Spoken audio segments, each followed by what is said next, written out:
Hello.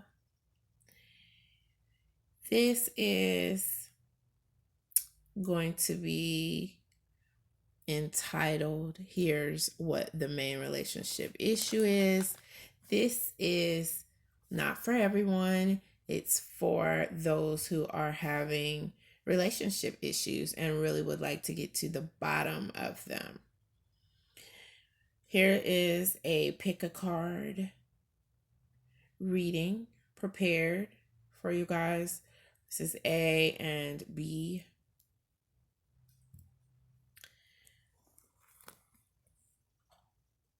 If you chose A, let's see what the underlying issue is.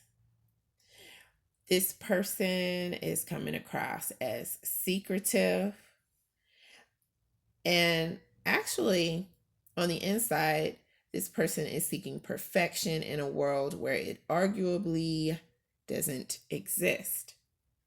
Another thing about this person is they're in the middle of some type of celebration, some celebratory period. They have let you know that their feelings are deepening, and this is how you're going to know who this individual is. For some of you, this person is coming across as someone who is single, and the person is actually married. And for some of you, the person is actually single. And that is where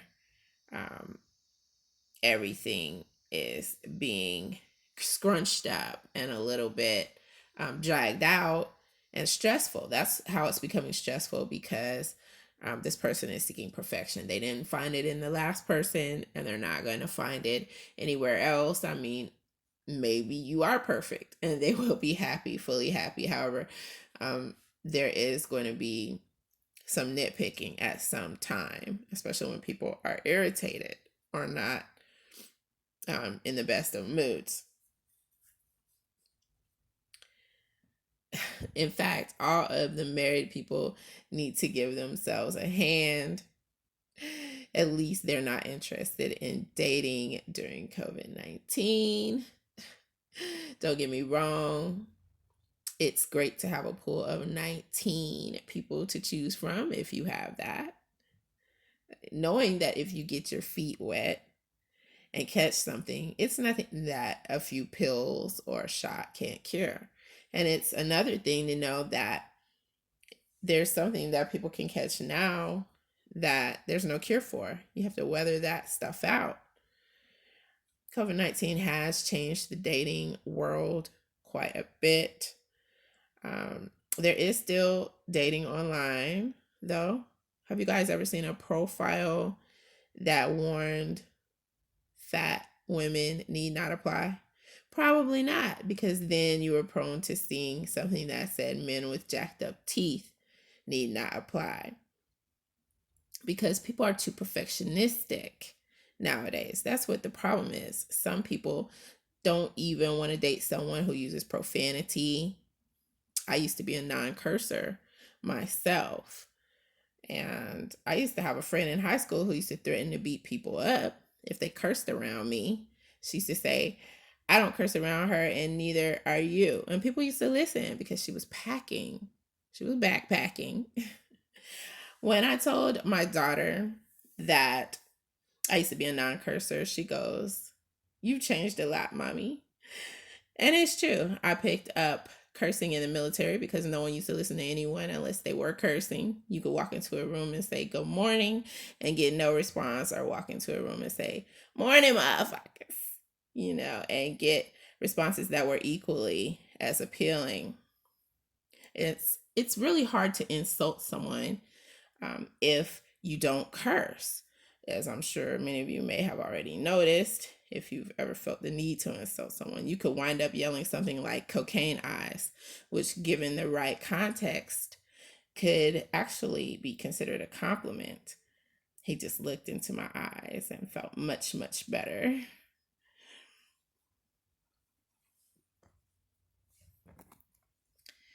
If you chose B, the person is pretty smart, and this person, again, is seeking perfection, just like a lot of people are. This person is seeking perfection in a world where it arguably doesn't exist. Now, you may be perfect. Again, that could be something that's underlying as a cause of stress, any issues in the relationship.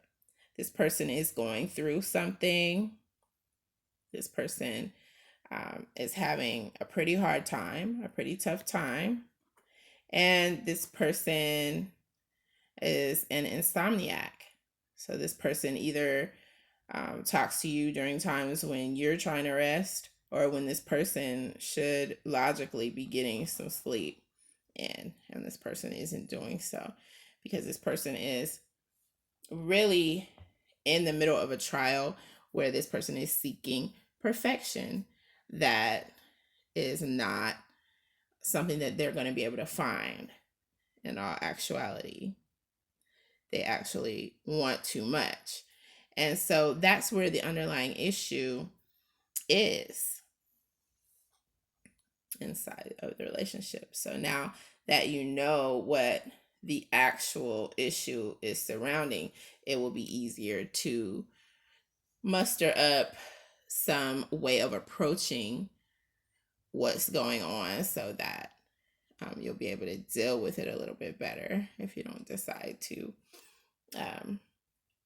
throw in the towel, which is not something that I advocate, because it's not something that I normally do. So I'm not going to advocate that if I don't do it. So the advice for those who are seeking people to make the most perfectionistically enhanced choices, something that is not likely to occur. The advice is to be contented with where you are, knowing what the issue is, and just work on fixing that issue, because it's not something that is really awful. You know, a lot of people are in relationships that are really, really bad, and this is basically about discussing this or finding a solution as quickly as possible. Whether it entails giving examples of, other people and how they are not perfect, or whether they have to look into their own reflection symbolically and see the imperfections that exist. One thing you do want to avoid doing is arguing about it. So the moment they get to that point, I would suggest that the conversation ends until they're ready to really accept that perfection does not exist in our world. And when we see it, we are wearing blinders at any given point. And that's one way we can realize what we have. And then we can begin a new cycle where we're not repressing this desire for absolute perfection when we are looking at our mates or our potential mates with eyes wide open, seeing them for who they are, loving them despite their flaws, and making sure we're still in a safe zone so that we're with someone who loves and cares about us, and who is not going to put us in any potential danger as well. That's super imperative. All right. That's a wrap. Bye for now.